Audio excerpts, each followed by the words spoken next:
Welcome everybody to MCAT General Chemistry Chapter 9. It's a cold winter night, but we might be talking about some stuff that will prevent you from freezing. It's a little foreshadowing to our colligative properties coming up.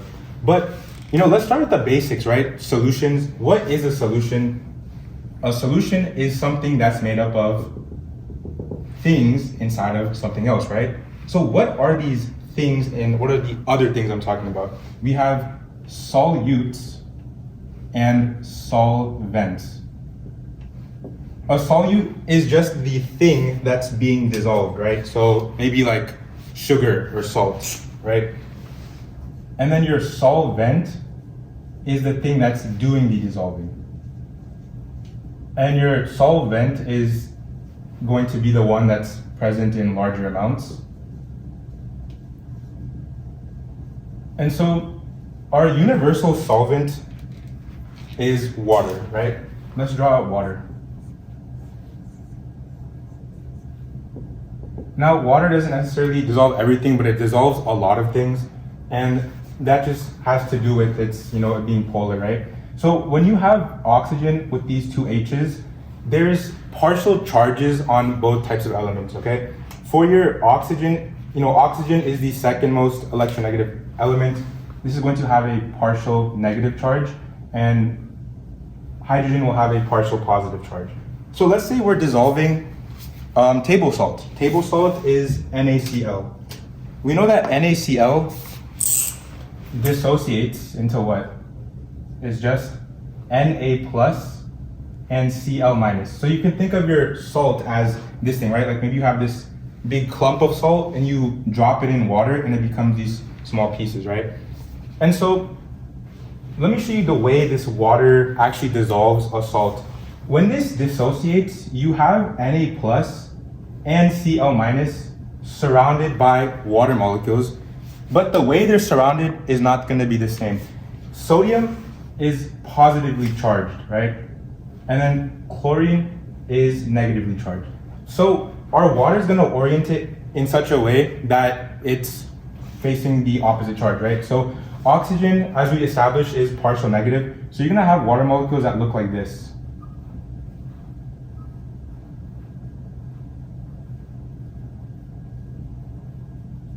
Right? Because this is positive, and then these O's are, it's not fully negative, but I'm going to put like a delta showing partial negative. That's just like you guys know about like opposites attract. That's kind of how this stuff works. For chlorine, it's going to be the opposite. And so we're going to have the same color. We're going to have the H's closer to the chlorine, and then the oxygen is further away, right? It's going to look like this. Now, water is polar and NaCl is polar. That kind of introduces the concept of like dissolves like. So opposites attract, but like dissolves like. These are different things. Like dissolves like means if something is polar, it's going to dissolve something polar. Something's non-polar, it will dissolve something non-polar, right? Opposite attracts means like a negative charge will attract a positive charge like that, but they're different, but they're not going to be like, it shouldn't be confusing. When we're talking about dissolving, just think about something that's similar, and not in terms of charge, we're talking about in terms of polarity. So the reason, if you have like oil, right? Oil and water, they're not gonna mix. You're gonna have two layers, right? Maybe oil is here and then water is here. They don't mix because oil is really, really non-polar, whereas water is really polar, okay? So that's gonna violate the like dissolves like thing. That's why it doesn't work.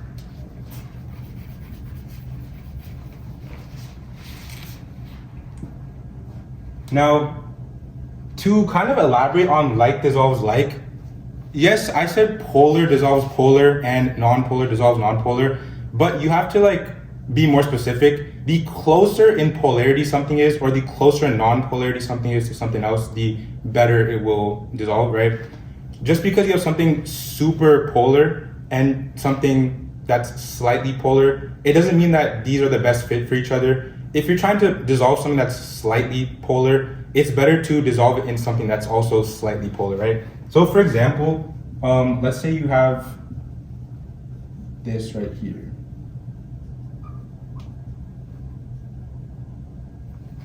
Let's keep it like this. this, like, it's not fully polar because, you know, it has its carboxylic acid parts, but also has like a bunch of carbons, hydrocarbons. So, you know what I'm saying? Like, you want to find something that's similar to this. The reason I'm bringing this up is because they like to ask, like, what is the best solvent for this thing? So I'm just throwing that out there.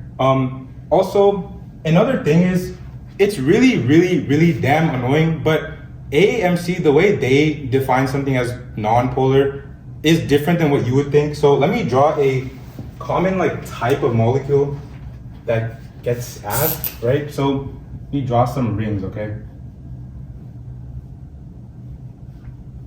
Okay, what would y'all call this? Would you say it's polar or non-polar? It's either or, right? Just give me a guess. Let me see who thinks it's polar. Raise your hand. And then non-polar. Okay. Yeah, so in my personal opinion, this is amphoteric, which means it's both polar and non-polar, which is true, right? Why is it polar? It has OHs, it has these nitrogens, it has carboxylic acids. And why is it considered also non-polar? Because there's big benzene rings, right? And lots of carbons. But with AAMC logic, they call this thing non-polar, okay? Their reasoning is that the rings are so big and there's so many carbons compared to your polar aspect that the whole thing is non-polar. Now, once again, yes, the actual answer is that this is amphoteric. It's both polar and non-polar. If you get a question giving a molecule like this and you have to choose either one, non-polar or polar, then if you just use your best judgment. If your rings and like number of carbons and non-polar things are bigger than the amount of polar things, then just consider it non-polar. But what I would think would be this is polar, but I'm just trying to help you out with AAMC logic. All right, let me elaborate on this like dissolved like thing, right, and the whole polarity thing. So we have these things called intermolecular forces, okay? Inter means between two molecules, whereas intra means within the same molecule. So these are intermolecular forces. The lowest level of intermolecular force is LDF. This is London dispersion forces. Pretty much everything will have this, whether you're polar or non-polar. It's just that non-polar things only have LDFs, right? Whereas polar molecules will have LDFs and more, which I'm gonna mention. Next is dipole-dipole. So that just means you have a dipole moment, right? So you could even consider this a dipole moment, right? What does this actually look like? You have a dipole moment going this way, where this is like positive and this is negative. Something like that, right? That's just all a dipole thing is. And then the last one, which is your strongest intermolecular force, is going to be called hydrogen bonding, or H bond. So an H bond is just something that can bind to the three most electronegative atoms, which are nitrogen, oxygen, and fluorine. We actually talked about this in biology chapter 1, but water is a good example. Water can H bond with itself. So remember, intermolecular force, we have one molecule. Now I'm going to bring in another molecule of water, okay? This will show the actual intermolecular attraction. So here's our oxygen of one molecule, and here's our hydrogen of another water molecule. And essentially what happens is the oxygen has some free lone pairs. One of the free lone pairs is going to facilitate an H bond, right? An intermolecular bond with another water molecule. And all you have to worry about is that there's free lone pairs. If there was a molecule with like resonance, if you don't know what I'm talking about, I'd watch my chapter 1 biology video. But if you have like resonance where your lone pairs are not even fully there, they're delocalized, then you can't have an H bond. But for simple things like this, water to water, it works like that. Another example would be NH3, which is ammonia, right? NH3. This has a lone pair right here. If you bring in another NH3, right? Same thing. Lone pair on the nitrogen, it's fully there, it's free, but still takes an H bond, okay? So H bond is your strongest type of intermolecular force. And as you can see, water and ammonia, they're polar, okay? So If you have hydrogen bonding, then you also have dipole-dipole and LDF. If you have dipole-dipole, then you also have LDF. If you have LDF, you don't necessarily have the other two, right? It's like a hierarchy. If you have the lowest one, or I mean, we'll call this the highest one. If you have the hydrogen bonding, you have everything else above it, right? Hold on, let me write this. Let's do this. 1 second. This is increasing in strength, okay? So if you have hydrogen bonds, you have everything that's weaker than it. If you have dipole-dipole and nothing else, you have everything that's weaker than it. So dipole-dipole and LDF. And then LDF is, for non-polar things, you're only gonna have LDF, that's it. So anyways, right? If you're trying to dissolve something that only has dipole-dipole and not H bonds, maybe the best thing would be to use something that also has dipole-dipole. If you have something that has H bonds, maybe the best thing would be to use something that has H bonds as well. But it just all depends on what you have. Just match up your polarity or non-polarity. Another thing, water itself is polar, so there's another word, or we can call it a synonym that we use for polar. We call it hydrophilic. So hydrophilic, water loving or water friendly. Polar things are hydrophilic, right? Because they're attracted to, or they just like water, because water is also polar, right? Like dissolves like. Now, something that's non-polar would just be called hydrophobic, right? Phobias means you're scared of something. They're scared of water. But there's also another term that can be used for both of them. For non-polar, we can also call it lipophilic. And then for something polar, we can call it lipophobic. I don't really see the term lipophobic a lot, but if you see it, just know it refers to something polar. Lipo means fat. Fats are going to be non-polar, right? Here's an example of a fat. This is going to be your triacylglycerol. I'm drawing these squiggly lines. They're just continuous hydrocarbon chains, right? Yes, you have this you have this polar aspect with the esters and all that, but primarily you just have carbons and hydrogen. So fats, we consider them as non-polar, okay? So something that's non-polar will be philic towards lipo, like lipo or like fats. So just two terms, right, or variations of terms to be aware of, because they like to throw the word hydrophilic and hydrophobic around and not necessarily say polar or non-polar. But you just have to understand like what hydrophilic means or hydrophobic means.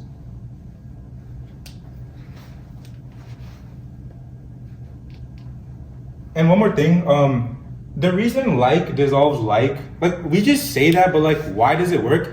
It's just because if you have, let's just take water and ammonia together.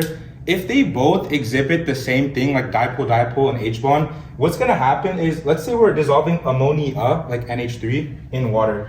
The water molecules will just kind of like break up the NH3s and then form their new H bonds, right? So let me show what I mean.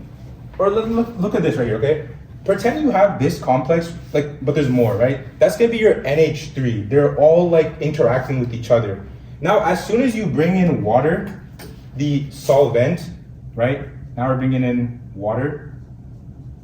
Water is going to start like messing up this whole interaction between ammonia molecules, and it's gonna form its own interactions, right? So maybe this one will H bond with this, right? Your water is H bonding with ammonia, something like that, right? The idea about like dissolves like is that you're breaking up current intermolecular forces and forming new ones with your new molecules. That's all it is about.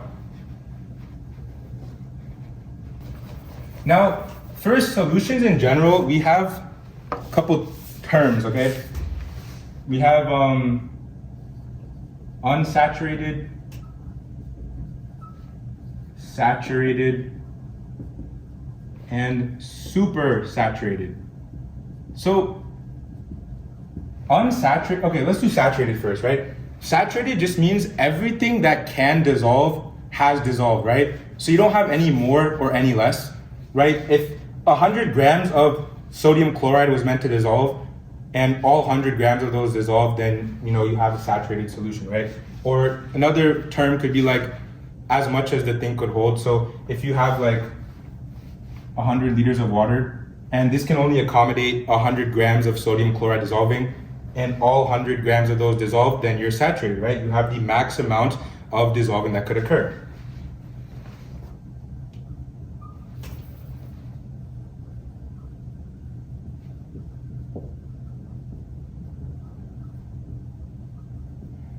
And then if you have any less than that, then it's going to be unsaturated, right? So I'm going to put less than saturated. Now, supersaturated, obviously, it's going to mean more than the amount that can be saturated. But this is a little weird. If you can only hold a certain amount of saturated solutes, then how in the world do you exceed that? These occur in very specific situations. Like, think about if you have a solution and it has the max amount of solutes dissolved. But if you were to heat it or something, maybe it's going to change its properties to the point where you can actually dissolve a little more. So what I think about this is like, I have this saturated solution, but I heated it so fast and so high to a point where I'm actually dissolving more. And then I also rapidly cool it down back to its normal state. At that point, you dissolved more, but now you're in the normal state. So you're in a normal state, but with more than what's supposed to be saturated. That's just how the supersaturation stuff works. But you don't have to know too much about it. Just know that it involves more saturated or more dissolved solutes than they're supposed to be, and it occurs in special or extreme circumstances.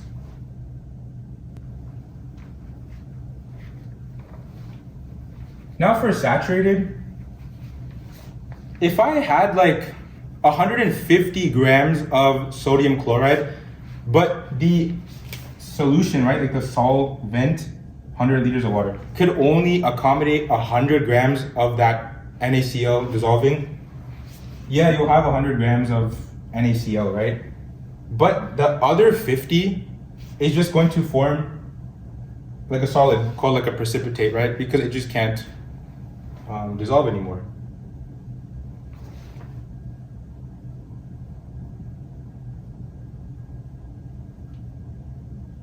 So I wrote right here, PPT for undissolved, precipitate for whatever's undissolved.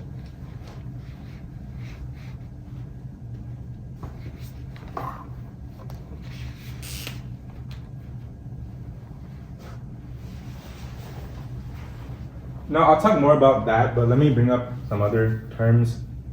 We have electrolytes. So here, like Gatorade, right? So we got strong and weak electrolytes. Electrolytes, or let's say a strong electrolyte, is something that dissociates, right? So NaCl is a perfect example for everything, right? NaCl is considered a strong electrolyte because if you place it in a solution like water, then it's going to dissociate into Na plus and Cl minus. Our strong electrolytes, you can put all of these strong acids and strong bases in there, right? Why are they called strong acids and strong bases? Because they're strong enough to where they fully dissolve, right? This is like next chapter stuff, but it's good to make that connection. So like a strong acid could be HCl, a strong base NaOH, okay? Both of these fully ionize, right? They fully separate into their respective ions. So if you have a strong acid and strong base, by definition, they are strong electrolytes, okay? Strong electrolytes, just something that fully dissociates. It just doesn't have to be an acid or a base, but it can be, right? But NaCl, it's not an acid or a base, it's just a salt, but we can still call that a strong electrolyte because it fully dissociates. A weak electrolyte is something that partially ionizes, okay? So when we talk about solubility rules, we'll mention like some things that are not fully soluble. And if something doesn't get fully dissolved, then there's not much of it to ionize, if that makes sense. So I'll come back to this one though. But to make that acid and base connection with weak electrolytes, just think about weak acids and weak bases, right? An example of a weak acid could be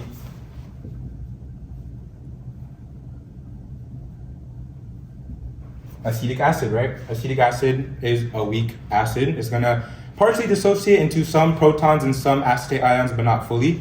So since it doesn't fully ionize, we call it a weak electrolyte. A weak base, maybe AlOH3, aluminum hydroxide. But let me ask you this, what about like What about sugar or glucose, okay? What if I'm dissolving glucose? Is it gonna be a weak or a strong electrolyte?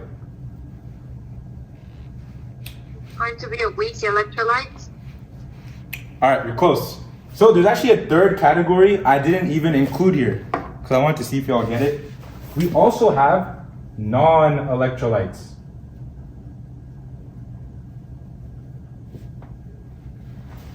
So strong and weak electrolytes, regardless of their strength, okay, the thing they have in common is that they form ions, okay? And how do you form ions? You have to have an ionic compound. NaCl is ionic compound. It has Na plus and Cl minus. AlOH3 is aluminum plus or aluminum 3 plus and OH minus. There's 3 of them. But there's ions, right? Ions, ions, ions. That's how you even dissociate into ions. But if you have a sugar, what does a sugar look like? Let me just draw I forgot how to draw sugars. Here, this is a random sugar, okay? No, it looks like that. Whatever. It's just carbons, oxygens, and hydrogens.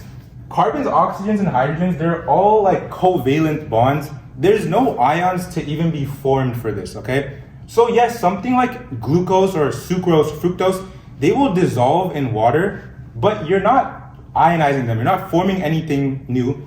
The only thing that dissolving means in this case is that you have here's one sugar molecule, here's another sugar molecule, and another sugar molecule. They're all together into this big clump. When you put them in water, dissolving for them means that they're just going to separate into separate sugar molecules, right? So separate of these, but that's it. They're not gonna dissociate any further because there's no ions for them to form into. Whereas the NaCl, right? Here's one NaCl, here's another NaCl, another NaCl. They're all together. When you put it in water, first of all, they're gonna separate into separate NaCls, right? I got 3 NaCls here now. And on top of that, every NaCl will dissociate into Na plus and Cl minus. So non-electrolytes will be here, covalently bonded things.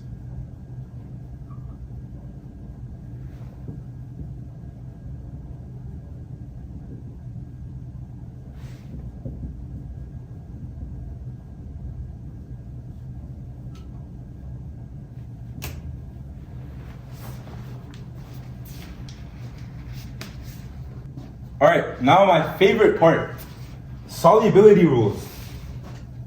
Unfortunately, well, I mean, it's probably fortunate for you guys, but unfortunately for me, these don't even show up that often, but like, you don't want to risk it, so I'm going to talk about it. The solubility rules, they'll just tell us, what is soluble or not in water. And it's really not that bad. People just make it seem like it's bad. Well, it's not bad if you use my mnemonic. I didn't even make it up. My friend, like when I was in Gen Chem 1, I was like so confused because in our slides for our presentations, they don't even teach you properly. They just give you a list and they tell you this is soluble and then this is soluble but not soluble here and not soluble. There's like no like order or anything. They just tell you random things, they throw it at you and expect you to know it. So my friend taught me this mnemonic. And actually, I realized afterwards that it's a very common mnemonic, but I thought he was a genius when he first told me this. But now I'm gonna teach it to you guys. NAG-SAG, okay? What does NAG-SAG mean? NAG, or N is nitrate, which is NO3 minus. There's 2, but I'm just gonna go in my order. A is acetate, so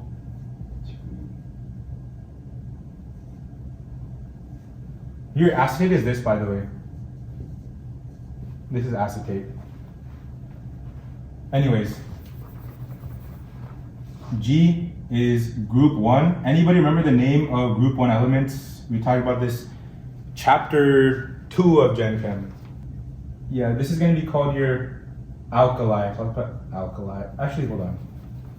Group 1 alkali. And then some examples are like Na plus, K plus.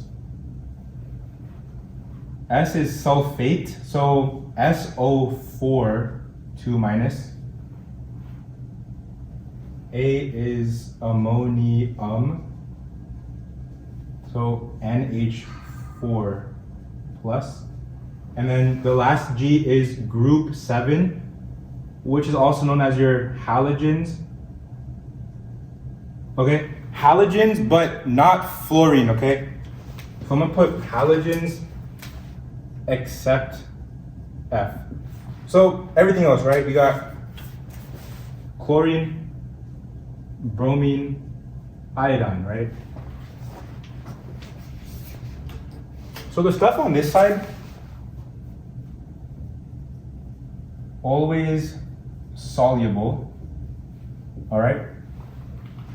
However, there are exceptions, as there are with everything. So anything in green means exceptions that make it insoluble, okay? So it's not too bad. Also the exceptions, like they be like overlapping and stuff. So for sulfate in group 7, if you pair these with these,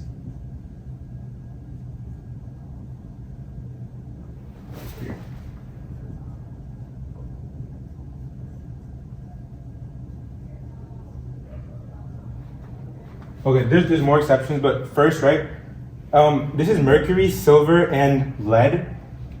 I don't remember exactly where they are on the periodic table. I don't think they're like necessarily next to each other, but I just remember as HAP, like HAP, that stands for Hg, Ag, and Pb.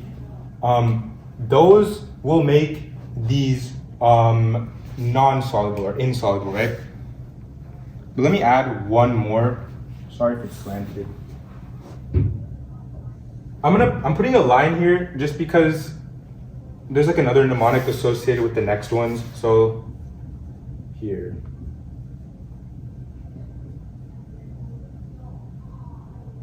Okay, look, so always slanted. Anyways, forget these exceptions. If you have nitrate, acetate, group 1, sulfate, all of that stuff, your compound will be soluble in water.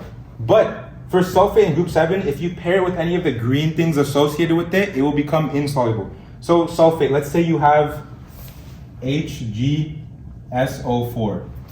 This is now an insoluble compound. It's not going to properly dissolve in water, if it even dissolves at all. So that's our HAP stuff. Same thing applies to here. Now, sulfate also has another set of 3 ions that can make it insoluble. The way I remember this, well, first of all, these are all group 2. These are like, what do you call it? Alkaline earth metals. But the way I was taught it originally was this. Castro Bear. Why? This is calcium. This is strontium. So so Castro, and then barium is Bear. Okay, so Castro Bear. But both sulfate and group 7 will have the HAP. It's just that sulfate also has Castro Bear. And remember, these green ones are exceptions that make insoluble. All right, we're halfway done. Now let's talk about the opposite. Always insoluble.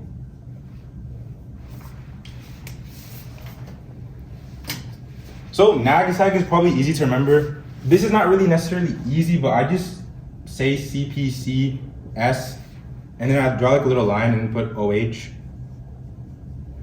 Or it doesn't have to be a line, just like a little barrier. So I don't know, if you just say CpCsOH, then I don't know, maybe you'll remember it. That's just what I do. But CpCsOH, what does it mean? This is gonna be carbonate, which is CO3 2-. This is going to be phosphate, which is PO4 3-. Make sure y'all know your polyatomic ions and the charges with them as well. All right, now this C, it's gonna be chromate. This one we often forget because chromium and stuff like that we don't use often. It's chromate. And then the S, right? We have another S here. Over here we had sulfate. How do you make it sulfite? We talked about this, I think chapter 3 or something. if you have an 8, to make an ite, you just have to remove an O. So instead of SO4, it's going to be SO3. But this is going to be sulfate slash ide, okay? Sulfate slash sulfide. So you can either have SO3 2 minus or just S 2 minus, right? Like if you had H2S, this is called like hydrogen, or I don't know, dihydrogen sulfide. If you just have the element by itself and it's not a polyatomic ion, then you just, you know, in this case you call it the name and end it with ide, with the D, so sulfide. So if you have a sulfite, so SO3 or S2 minus, your thing is gonna be insoluble, okay? And then OH is just OH, right? Oxygen and hydrogen. But of course, there's exceptions.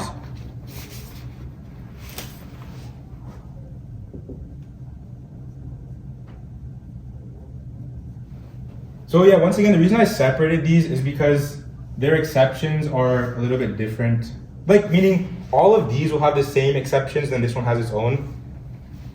If you have group 1 elements or NH4 plus, so sodium, potassium, lithium, or if you have ammonia, ammonium. Now for OH, same thing as group 1, but it's gonna be Castro-Bear.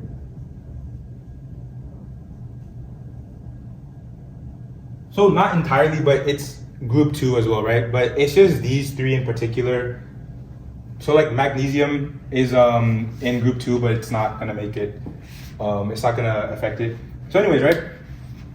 Once again, just to make sure y'all are all clear, this stuff on the right, these things are always soluble unless you're dealing with the fluorine or if you're pairing it with the green exceptions, okay? Now this side, you're gonna have always insoluble unless you pair it with the green, which makes it soluble. Anybody confused on this one, or what are your thoughts on this? It's really not that bad, to be honest. Like, if you just remember NAGSAG and then CpCSOH is chill. And then, you know, the exceptions are pretty, like, they're shared, right? Like, we had the HAP in both of these. We had Castro-Bear here, we had Castro-Bear here. Both of these had group 1. You know what I'm saying? So a general rule of thumb, if you see something with ammonium, which is NH4, it's gonna be soluble, okay? Because group, what's it called? Ammonium on its own is soluble, there's no exceptions.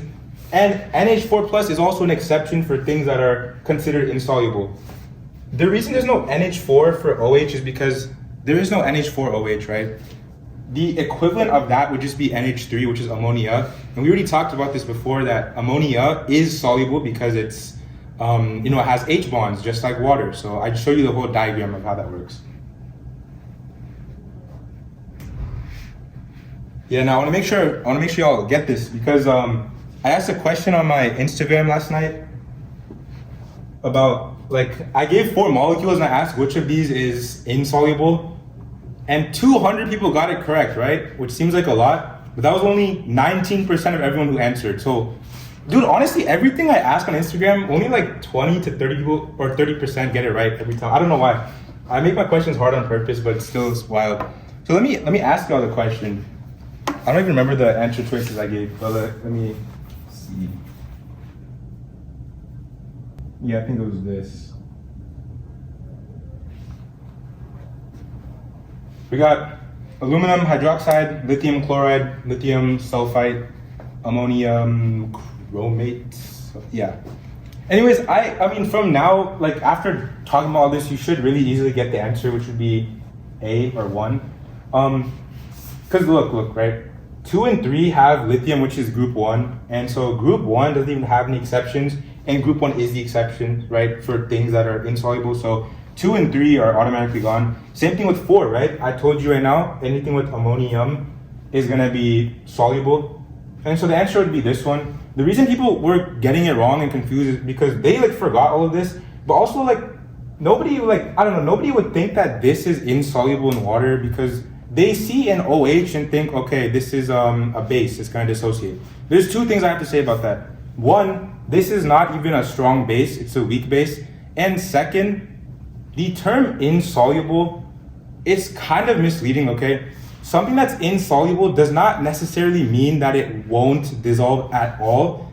It might dissolve, but so little insignificant amounts that we consider it insoluble. Or there's another term I'm going to bring up later called sparingly soluble. But just because something is like a base, and you know bases dissociate, it doesn't mean it's a traditionally soluble compound. So the way to answer this one, right, was either knowing this stuff right here or just using the actual solubility rules. Seeing OH, the exceptions are group 1 and some things from group 2, but aluminum is neither of those, so it's not going to make it soluble. So now, let's talk about that term I just mentioned, sparingly soluble. Yeah, what the hell? Let me get rid of some of this stuff.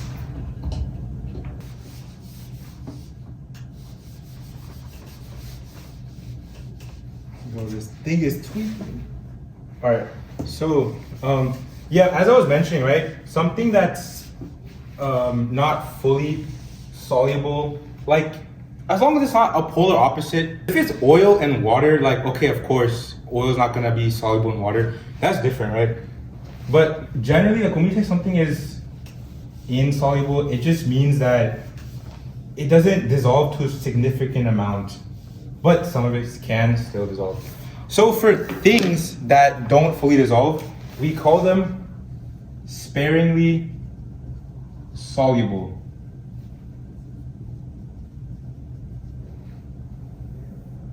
So they're gonna dissolve to a certain amount, and once they reach that point, they're done, right?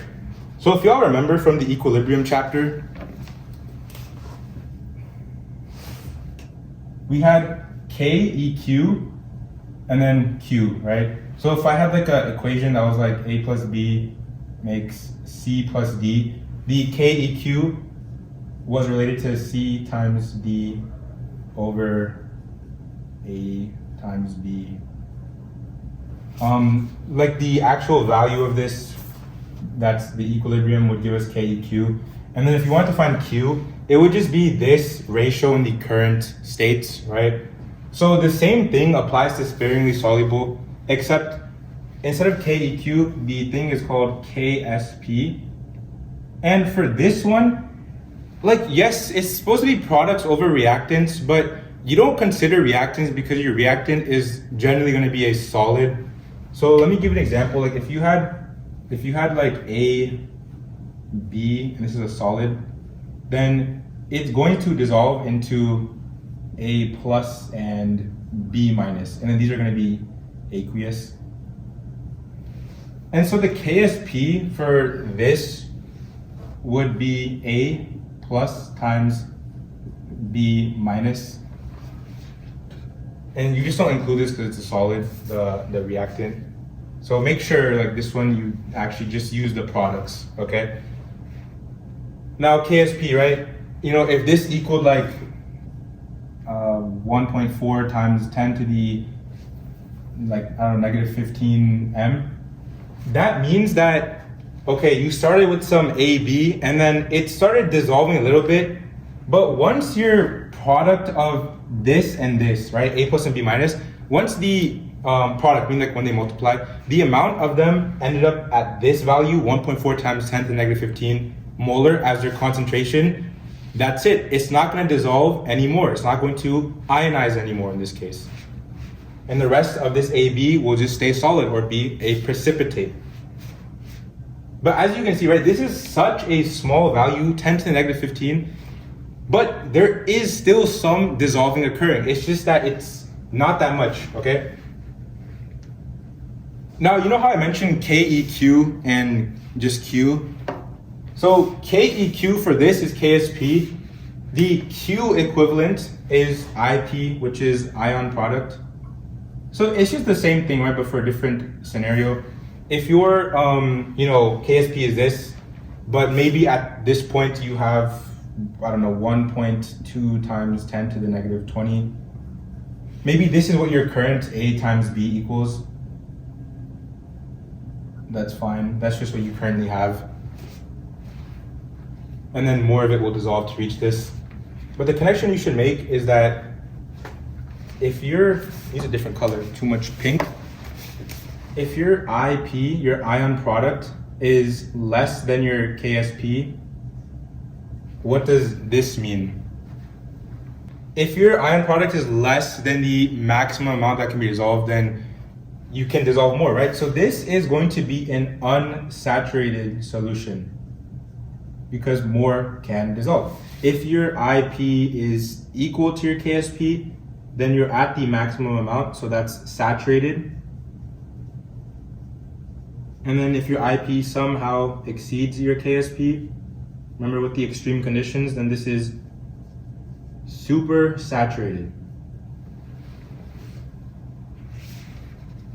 So if I do something like, let's say we are at KSP, right? Let's say our A times B equals 1.4 times 10 to the negative 15.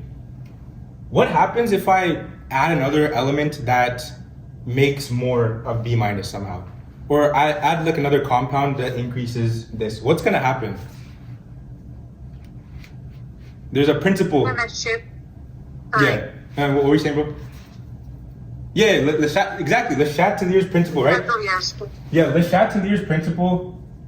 It just tells us if there's a disturbance to equilibrium in one direction, then things will occur to fix that equilibrium, right? Like moving to the opposite direction. So if you're at equilibrium, but then you ended up making somehow like more of this B minus, then maybe your A and B will come together and form this AB again, just so that we can make sure our KSP is this.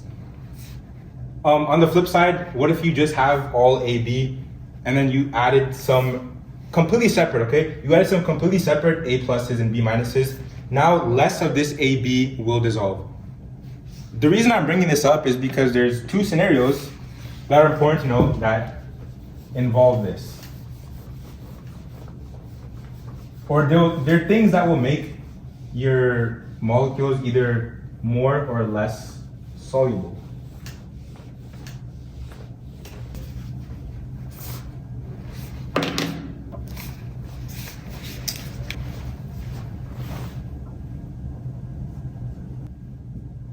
Okay, anyways, right? There's more to this, but this is a complex ion. So in this case, I was trying to draw hemoglobin. Essentially, you have like a iron atom. Let's do Fe2 plus. I don't know. Is it? I don't know what it is. I didn't even write it. It's some sort of iron ion, right? So then you're gonna have these things called ligands, right? Or ligands. I used to call them ligands, but then everyone called it ligands, so I call it ligands now. Your ligands are these, like you can call them bases if you want. They're bases that are going to donate electrons into the metal, right?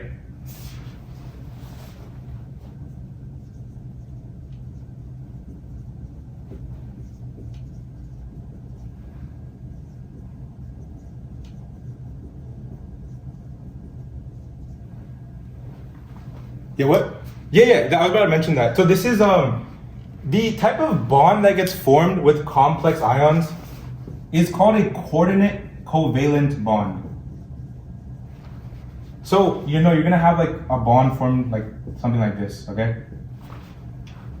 This is very, very important to know. AMC loves talking about complex ions. So coordinate covalent bonds, we talked about this in another earlier chapter as well, but we're on this topic again, so I'm gonna bring it back up. Coordinate covalent bonds are a type of bond where your ligand, right? So these bases in this case will donate both electrons in the bond, right? What is an electron, or what is a bond made out of? It's one electron, right? They come together, form a bond. And normally we have one thing giving one electron and another thing giving another electron for covalent. But for this one, both of the electrons from the bond will come from one thing. It's still a shared bond, right? It's still a covalent bond, but it's just both electrons are coming from a singular source in each case.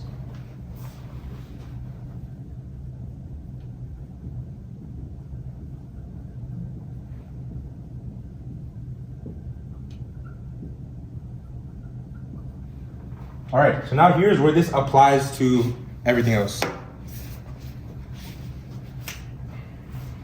Let me make up some molecule. Yeah.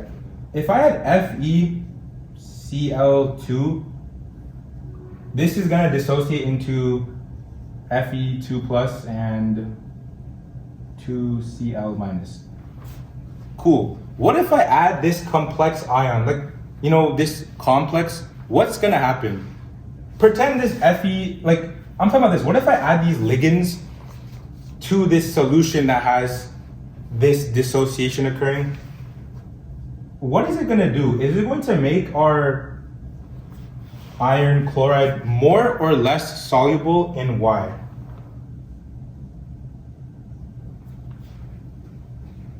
I'm adding these ligands that form bonds with iron in this case.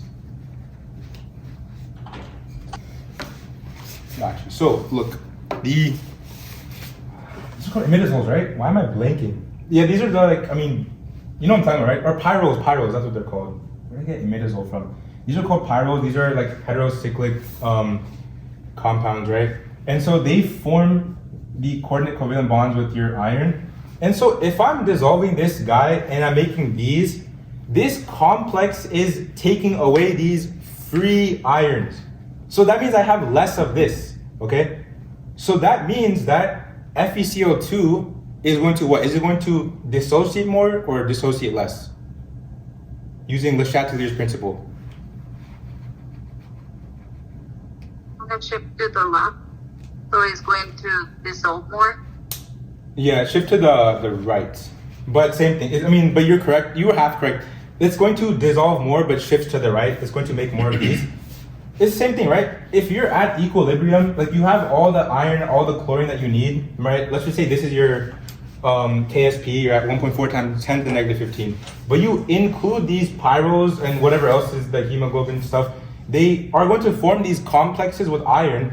And this product is based off of free ions, right? So free iron and free chlorine. If you introduce this complex, you no longer have all of that free iron ions, right? They're part of this complex. So to reestablish the KSP of whatever, right? 10 to the negative 15, you're going to dissociate more of this. It's going to dissolve more.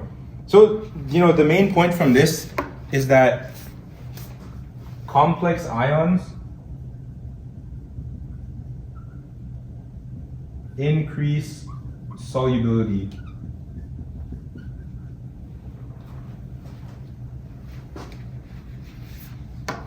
The opposite would be, what is it called? Common ion effect. I have a question. Yeah. Complex. So, you're saying those pyro rings basically snatch up like the free iron. Yeah. Right. So on the product side, there would technically be like a decrease in the free iron concentration. Yep. So hence you shift right. Shift right, yeah. Okay. So. Okay. So think about it like this, right? But If I- isn't like aren't like the pyro rings kind of, I mean, it kind of makes sense how, I guess you would, since your free iron is being like taken up, Yeah. then obviously you gotta make more of the free iron, so you're gonna start dissociating more of the FeCl2. Okay, yeah, that makes sense. You good? Yeah. All right. For common ion effect, it's just the opposite. So if I'm trying to dissociate FeCl2 into this container, but I have some Cl's already, like let's just say I added pure Cl to this, okay? Now, what's gonna happen to this? Is it going to shift right or left? It's just the opposite, right? It's gonna shift left because we didn't dissolve anything, but we still have the free chlorines, okay? So this will dissociate enough to match the KSP, but it's not gonna dissociate fully or as much as it would on its own. Does that make sense? It's the opposite of this. This one is taking away your free ions, so you have to dissociate more or dissolve more. This one, you already have free ions in there, like extra ones, So you're just going to dissolve less. Anything to match that KSP. I have a practice question with these.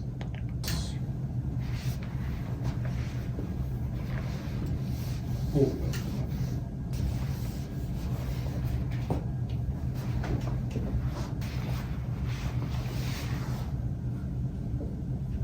All right, we're going to start a little easy here, okay? If the molar solubility of barium fluoride in water is 2 times 10 to the negative 5, what is its solubility product constant at the same temperature and pressure? Molar solubility is just going to mean like how much this thing will dissolve. So barium fluoride seems to only be dissolving up to this, right?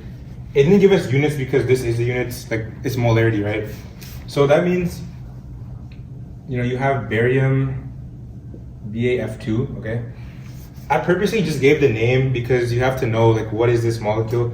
Barium has a 2+ charge, but fluorine is just -1. So it's BaF2, okay? This dissociates into Ba2+, and then 2 F minuses, and AQ.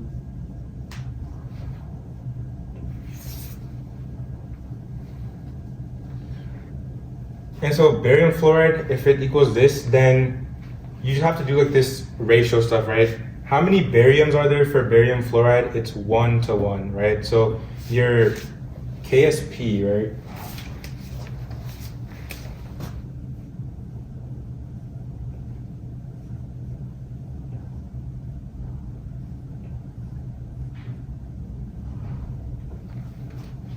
Ba2+ times Cl minus. Yes, I only put Cl minus because you have to figure out what the Cl minus concentration is. Or sorry, I'm so sorry, it's F minus, whatever, same thing. So the Ba2+ here will just equal this, right? We have a 1-to-1 ratio of barium to barium fluoride. So it's going to be 2 times 10 to the negative 5. Concentration of F minus, you're going to have to multiply it, okay? So you're going to have, it's 2 to 1, so 4 times 10 to the negative 5. And then you also have to square it because there's a 2 in front. I don't know if you guys remember like the whole ice table stuff, but that's what you have to do here. So it's going to be 4 times 10 to the negative 5 squared.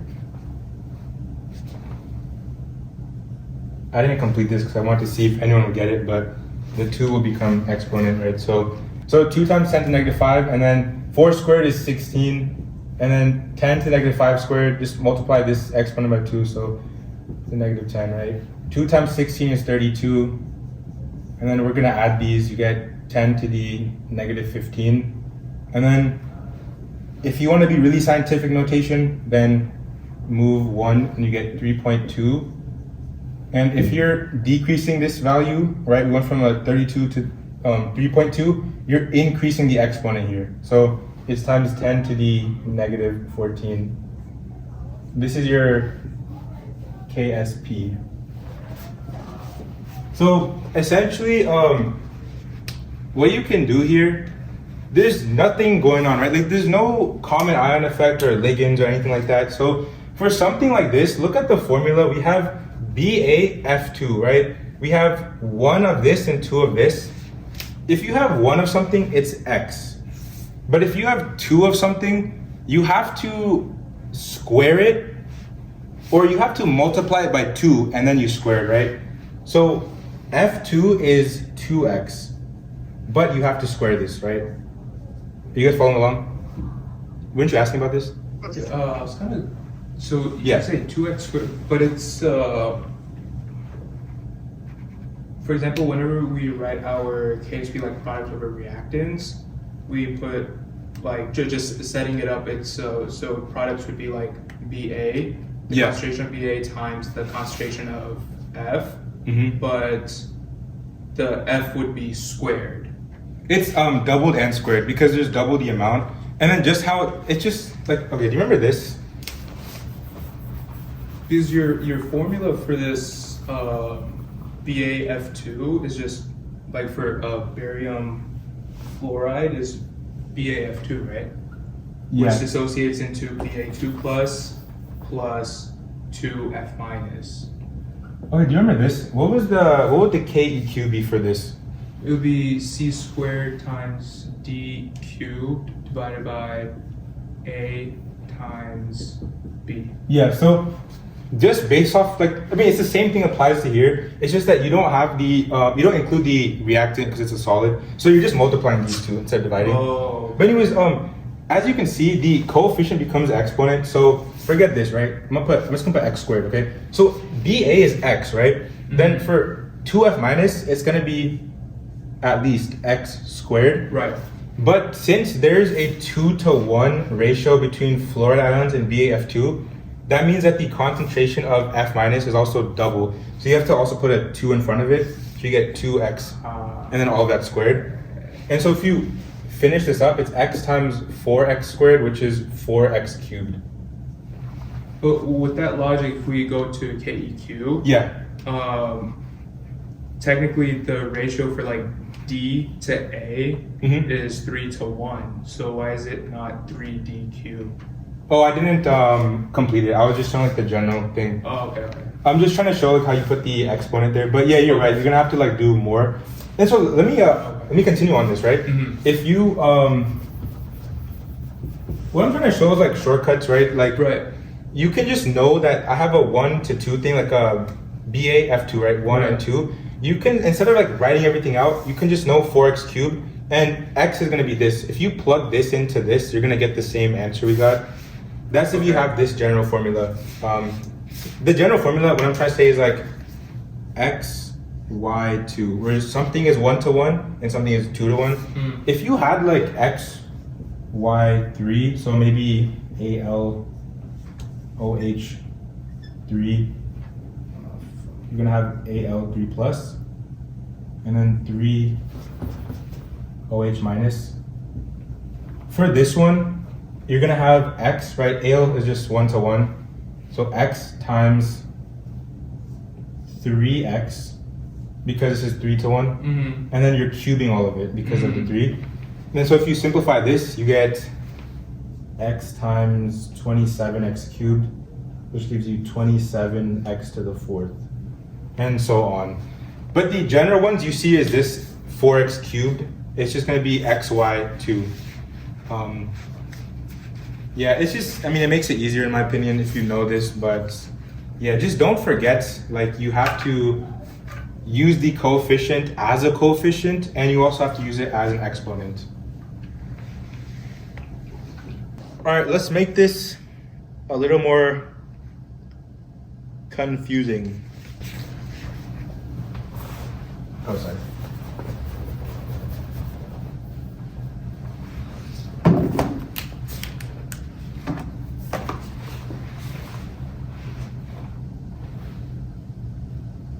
Okay. So the solubility product constant of lead chloride is this, 1.7 times 10 to the negative 8. And if I'm adding 1 times 10 to the negative 3 molar of lead nitrate, wait, what the hell? Oh, sorry, okay. If 10, whatever, if I'm adding this and to the PbCl2, what is the final chloride? I just read it a different way, but I'm just trying to clarify the numbers. It's 1.7 times 10 to the negative 8, and then 1 times 10 to the negative 3. Okay, so this one, it's very similar to ice tables. I mean, it's just, you know, equilibrium stuff, right? Just K means equilibrium. It just depends on like what the equilibrium is talking about. This is equilibrium for solubility. And so it's gonna be similar. But look, if you guys notice, right? This question involves the common ion effect. You're looking at PbCl2, which, what would it dissociate into? PbCl2 dissociates into? Pb2 plus 2Cl minus. Yeah, Pb2 plus, and then 2Cl minus. But PbNO32, this is like a strong electrolyte, and so it's going to dissolve entirely or ionize entirely. So this 1 times 10 to the negative 3 molar of this compound, if it's put into the solution, then it's going to make 1 times 10 to the negative 3 of Pb, and then double that of NO32. You know what I'm saying? this one dissociates. So what I'm trying to say here is that your Pb is already present, right? Before we even dissolve this PbCl2, we had some Pb or lead present in the solution. So for this one, this is ice table I'm doing right here, right? So I is initial change in equilibrium. Equilibrium, K, Ksp, that's why we can use it here. So for Pb, it's just 1 times 10 to the negative 3. And there's no chlorine, so we just put 0 here. And then PbCl2, what is the initial? There's also 0. You don't even need PbCl2 because this is like, what's it called? It's a solid. I knew I was tripping. So anyways, you just have to look at these two. That's the difference between ice tables for like KEQ and then KSP. This one, you don't really look at. Like, what do we not look at for KEQ, remember? If it's present, then water, you don't look at that. So, solids, liquids, those type of things you don't look at. So in this case, PbCl2 is a solid, so it's just there for the equation, but we don't look at it. Anyways, what happens next is... So for KEQ, it's aqueous and gas, right? Only aqueous and gas? Yeah. Okay. For So KEQ. Mm-hmm. Okay. That's why, and then generally you use... Yeah, KEQ is more aqueous. I'm just saying, like, generally what you see. I think it's the KP, like the pressure constant that you deal with gas more. But yeah, you can use aqueous gas. Okay. And it applies anywhere. This is not even KEQ. This is KSP, but you're only using aqueous and gas if it was present. But this is a solid, so not looking at this one. Anyways, typical stuff, right? You're doing plus x, and then this one is 2x. So over here you have 10 to the negative 3 plus x. And just 2x.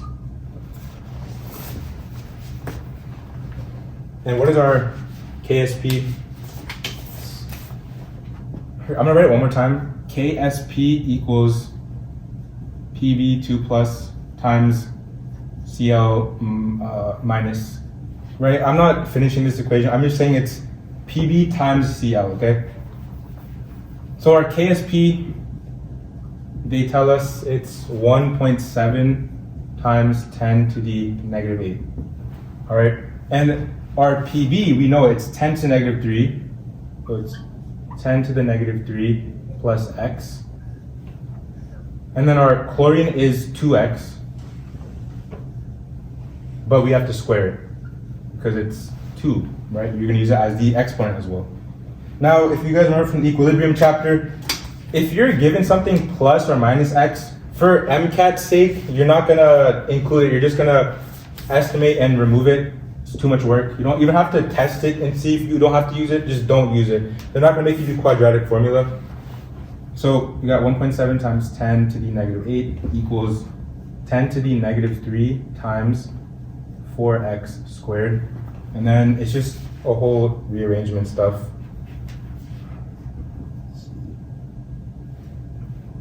And then from here, what I do is, like, I have 1.7 times 10 to the negative 5 equals 4x squared. I'm going to make this into 17. So I'm going to get 17 times 10 to the negative 6 equals 4. I don't know if you can see. Can you see the bottom in this video?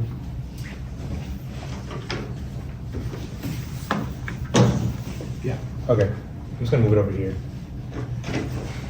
The reason I did this is 17 is close to 16, right? So it's 16 times 10 to the negative 6 equals 4x squared. And then you divide by 4, and you get 4 times 10 to the negative 6 equals x squared. And then you square root all of this, you're gonna get 2 times 10 to the negative 3. No, sorry. This is gonna be your x, right? But we're not done.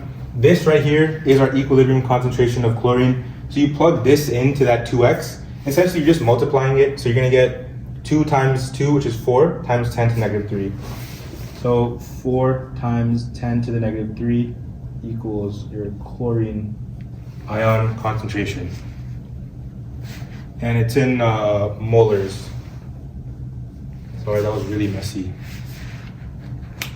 No, I'm telling you, I hate doing like ice tables on these videos because I'm always scared I'm going to mess up something.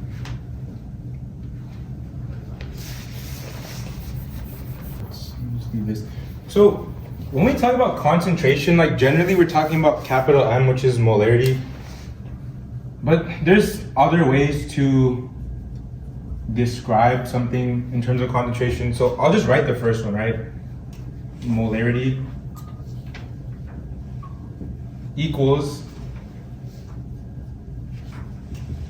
moles of solute over liters of solution as a whole. And then we have molality with an L.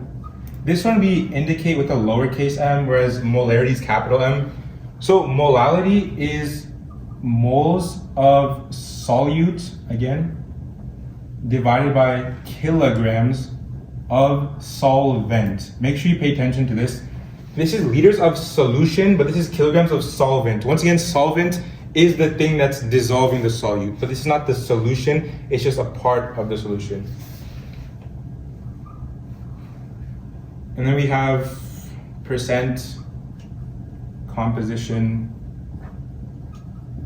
This one is just, it could be anything like liters, mass, or whatever. It's just like, I'm gonna put amount here, amount of solute divided by like amount of solution.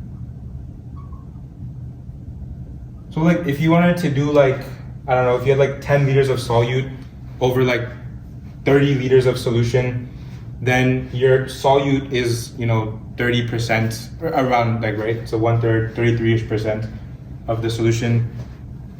The solution is composed 33% of solute or whatever.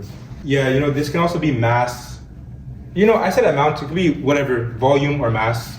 And then technically, you're supposed to do times 100 to give you the percent.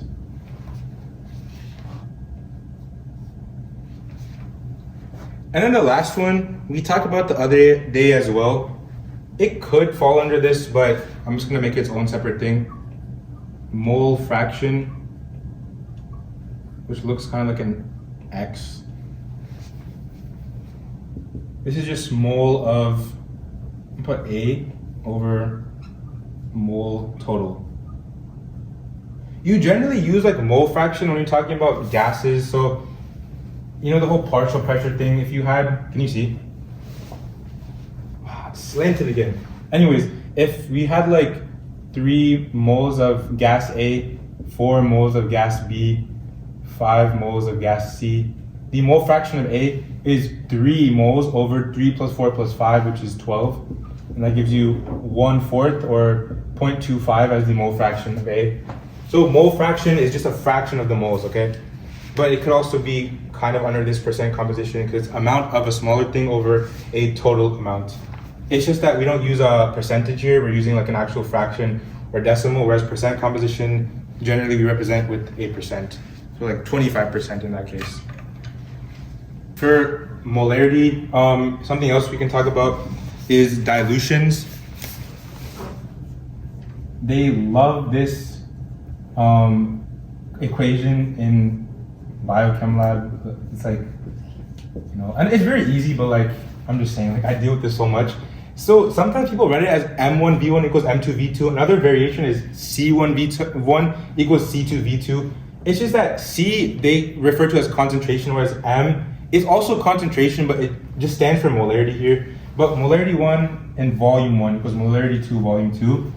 So if you have, let's see, it just helps you with dilutions. So let me give like an example question with this one.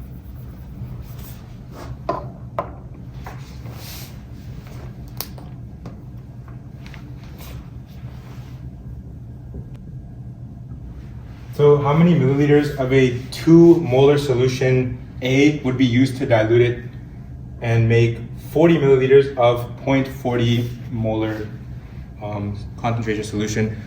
I'm just gonna go ahead and solve this one just because of time. It's really simple though, you're just plugging stuff in, right? So your M1 is gonna be 2, okay, 2M.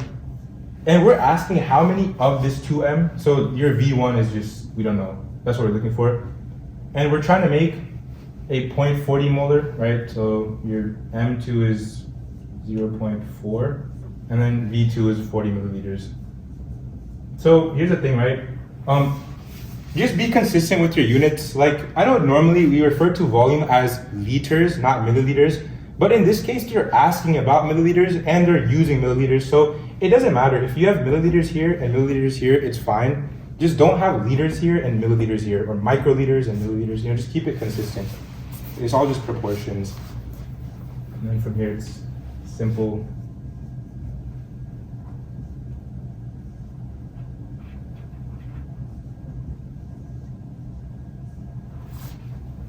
So your volume is going to be 8 milliliters. And just to clarify, right, you're using 8 milliliters of the original 2 molar solution A, but we're making 40 milliliter solution. So like, how does that even work? If we had 8 and we're trying to make 40, why is this even the answer? It's just because you're diluting it, right? What does dilution mean? You're adding something else. Generally, when we talk about dilution, we mean like we're adding water or buffer, but like it could be anything, right? So you're adding 8 of the original, like I guess stock solution A of 2 molar concentration, and then the other 32 milliliters is gonna come from something else, like, you know, water, for example. And that will give you overall 40 milliliters. But this is a really easy equation, but definitely an important one. You use it a lot in labs, so it's good to know dilutions.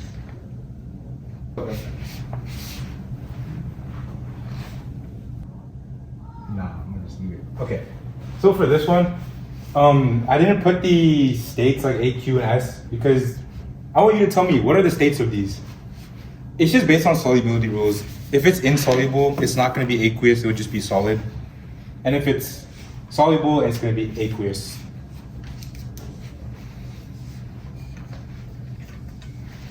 So remember, anything with group 1 is going to be soluble, so we got AQ. Barium nitrate, yes, barium is exception for a lot of things, but nitrate doesn't include exceptions. So this is AQ, aqueous. Barium sulfate though, sulfate, remember we had sulfate and then we had group 17 or group 7, the halogens. Those, it mattered. Sulfates with the Castro-Bear stuff is going to be, Castro-Bear, remember calcium, strontium, barium. So anyways, barium sulfate is solid, and then NaNO3, same thing, it's group 1 and nitrate, so AQ. Anyways, I bring this up because if you're asked about net ionic equation, a net ionic equation is just looking at overall changes, okay? And you don't look at spectator ions. I know this might be confusing, but let me explain what exactly you can get out of that. If something is aqueous, you're going to dissociate it into its ionic components. If it's solid, you're going to keep it, okay? So let's do this one. You have 2Na plus SO4 2 minus. Let's break this one up. You have plus barium 2 plus 2NO3 minus. Oh my god, this is no space. And this gives you BaSO4. I'm not going to break this one up because it's a solid. And then plus 2Na plus 2NO3 minus. So I put 2Na plus on this side because it says Na2. And on that side I put 2Na plus because it's just Na, but there's 2 of them. So you know what I'm saying? Now, spectator ions are ions that are on both sides, right? They're on the reactant and the product side. And just in general, if you have the same thing on a reactant side versus also on the product side, you just cancel them out. If you're adding equations and they're on both of the same sides, then you add them. But if they're on opposite sides, you get rid of them or subtract or cancel. So over here we have Na plus, there's 2 of them, and 2Na plus. So rid of it, get rid of it. SO4 2 minus, there's no lone SO4 2 minus, same thing with barium. But NO3 minus, nitrate, 2 of them over here and 2 of them over here, okay? So what are we left with? SO4 2 minus plus Ba2 plus equals barium sulfate. So your net ionic equation is this right here. SO4 2 minus. Ions are aqueous, by the way. I just don't write them all the time.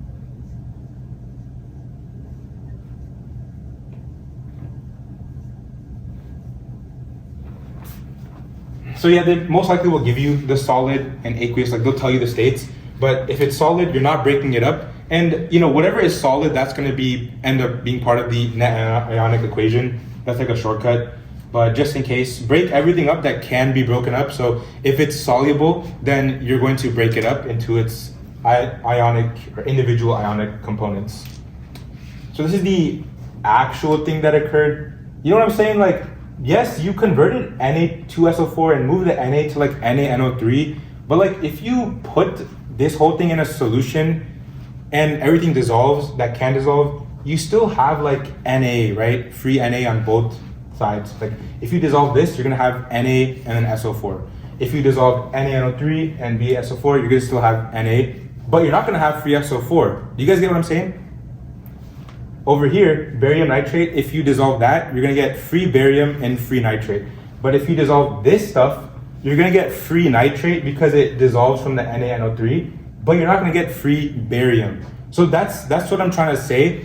If they are going to be there, if it's a product or reactant, those are called spectator ions, we cancel them out.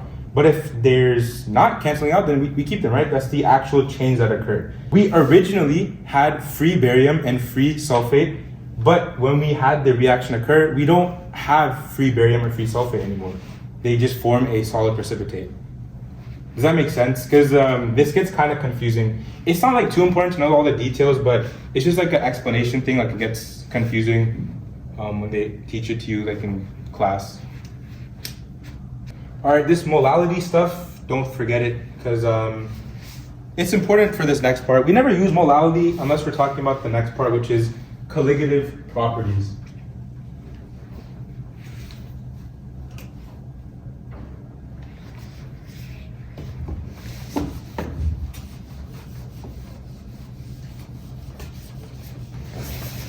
Number one,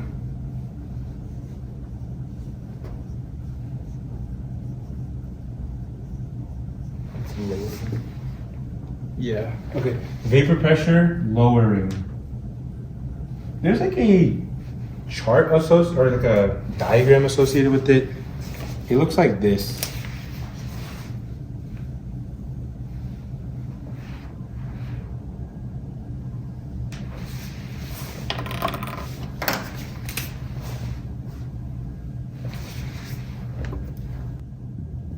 Okay, I'm sorry if this like does not make sense. It's kind of confusing to understand, but the green one, right? The green one up here, this is like y-axis is pressure, and so this XA is mole fraction of gas A, right?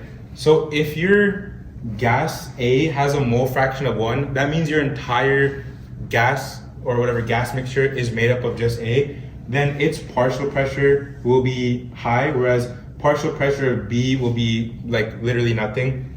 And then if you move along and your gas B has a mole fraction of 1, then its partial pressure, this is the pink one, is going to be actually having a value, and gas A's partial pressure is supposed to be 0.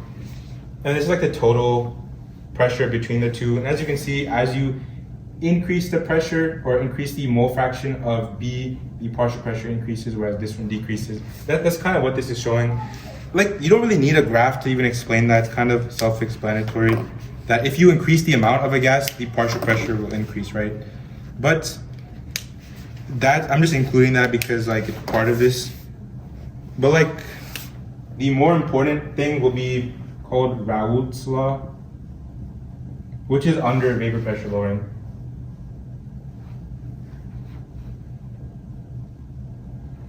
Raoult's law is this.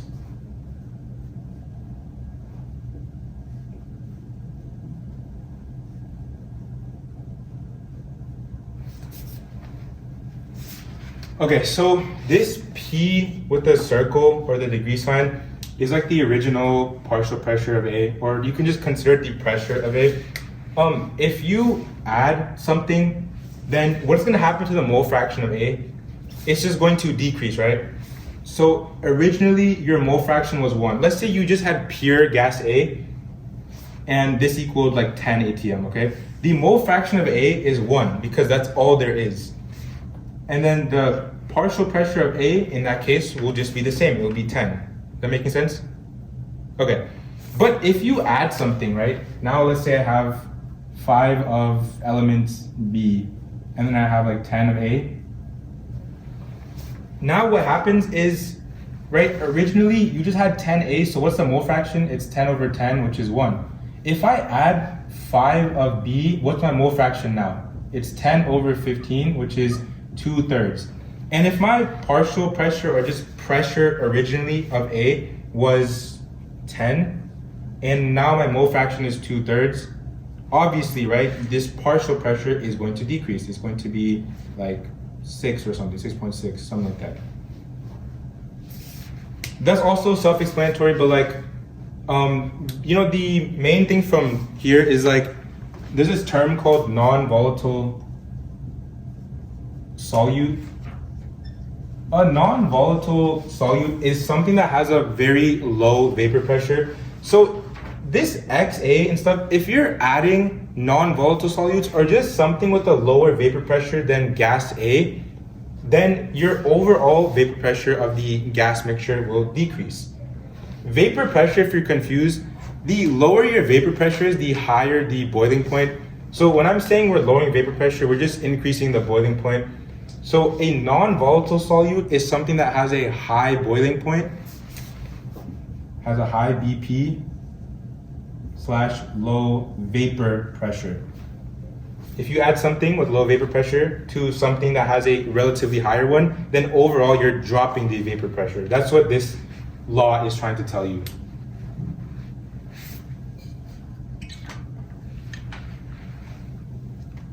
Right, for the XA, that will be the number of moles, right? Not number of moles, but mole fraction. So if you had 10 moles of A and 5 moles of B, you have 10 moles of A, but the mole fraction, or you know, the ratio of A to the overall thing is 2/3.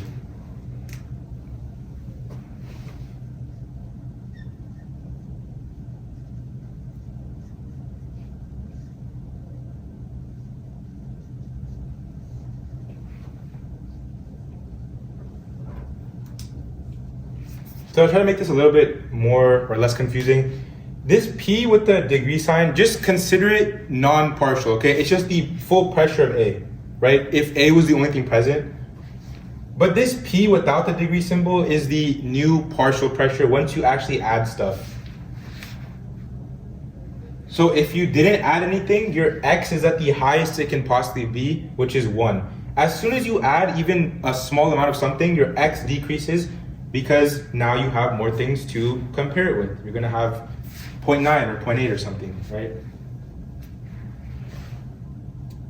The reason low vapor pressure correlates with high boiling point, I think of it like there's not like vapor pressure, right? Pressure to vaporize something. If there's not enough pressure to vaporize something, then that means like your boiling point is high. It takes a lot more to actually get it to vaporize, which is what boiling is. If that made no sense, don't worry. Just know that opposites is what they are. Vapor pressure is opposite of boiling point. Anyways, this brings me to my next one, which is boiling point elevation. Are you good? Yeah. Okay.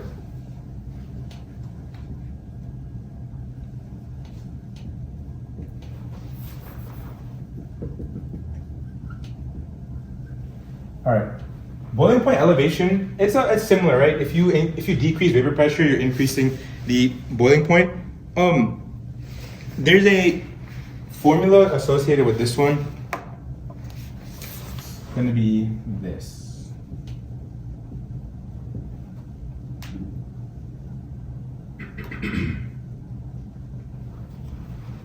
So, you know, to continue on, right? If you had a non-volatile solute, something that has a low vapor pressure, depending on how much you add and what exactly it is you're adding, is going to increase the boiling point of something else, like some other molecule, right? Now, this delta T is the change in the boiling temperature, right? If you ended up getting 50 and your initial boiling point was like 120, then now your new boiling point for the molecule is 170, right? That's what that is. I is called a Van Hoff factor.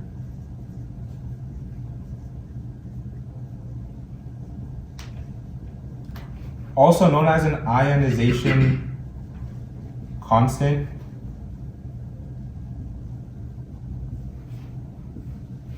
And so it's just the number of things that something ionizes into, right? If you had NaCl, this becomes Na plus and Cl minus, okay? So 1 plus 1 is 2. This has an I of 2. If you had AlCl3, this breaks up into Al3 plus and 3 Cl minuses, right? So 1 plus 3 is 4. So your I, or Van Hoff factor, or ionization constant, is 4. If you had MgCl2, right? Same thing. Mg2 plus 2 Cl minus. I gives you 1 plus 2 is 3. What about this C6H12O6? This breaks up into absolutely nothing. So your I, right, you're just gonna have C6H12O6. This is sugar. You're just gonna have I equals 1. Because it doesn't ionize into anything, it just stays the same. So that's what that is. M is lowercase here, that's molality. So the moles of the thing you're adding, the non-volatile solute, over the what? What is molality? Kilograms solvent. Yeah, kilograms of solvent. And then Kb is just like supposed to be a constant. Yeah, it's just a boiling point elevation constant. And so when you put it all together, you're gonna get a delta T. So like if everything stays the same, like this constant and then your molality, the best way to increase the boiling point is to use something that has a high I, right? Something that dissociates into multiple ions rather than just 1 or 2 ions. Now what's up? Just a quick question for Kb will be the K of the base. Oh no, I'm sorry. Let me here. It's just a constant.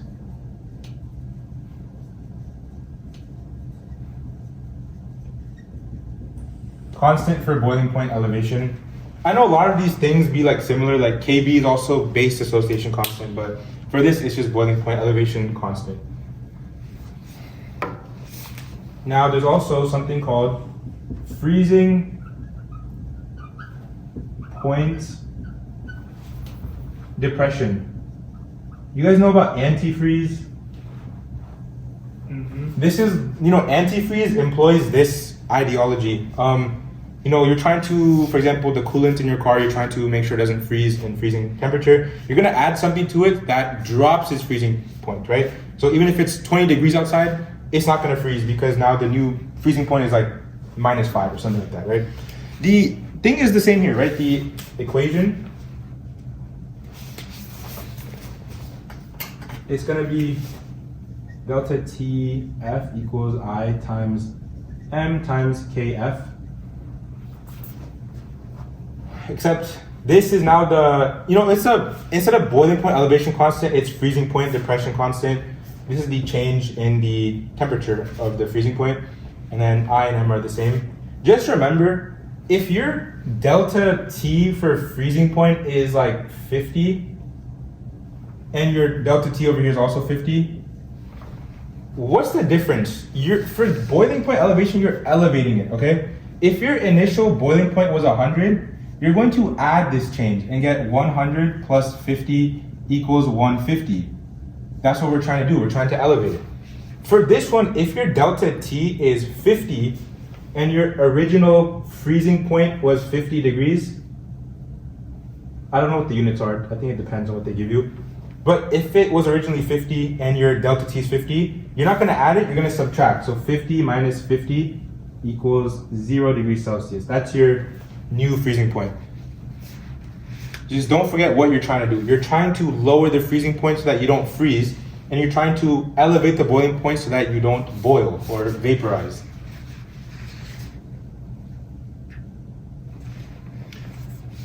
Before I get into the next one, the way this works is like, for boiling point, the reason why putting a non-volatile solute will increase the boiling point is because like you have liquid, let's say like this. They're like kind of spread apart, but not as much as gases. And then I'm gonna put a non-volatile solute inside.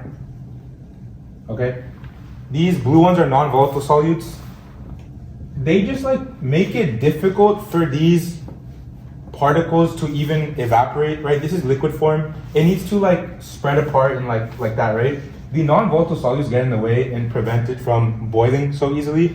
And so that's why it requires higher temperature to actually get it to become gas form. For freezing point, I know it's like kind of counterintuitive because that would make this easier, but it's gonna be, the reason for this is that you have like liquid, okay, still.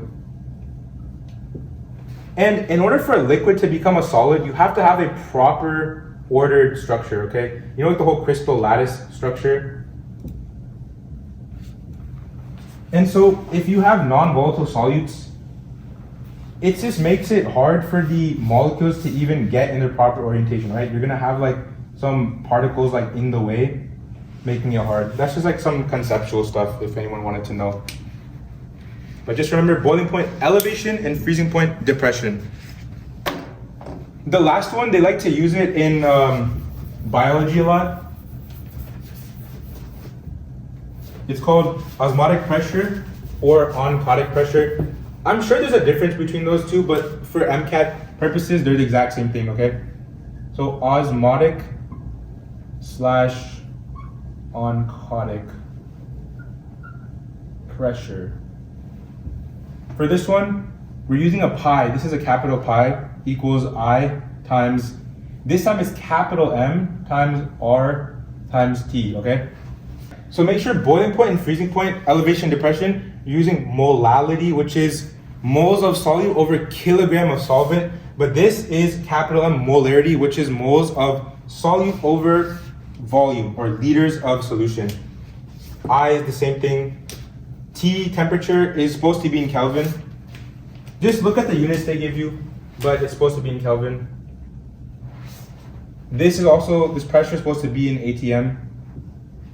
Now, what is this R? We have two values, 8.314 and 0.08. Which one applies here? 0.3. 0.08. Because 8.314 is used for like Gibbs free energy, like it involves joules.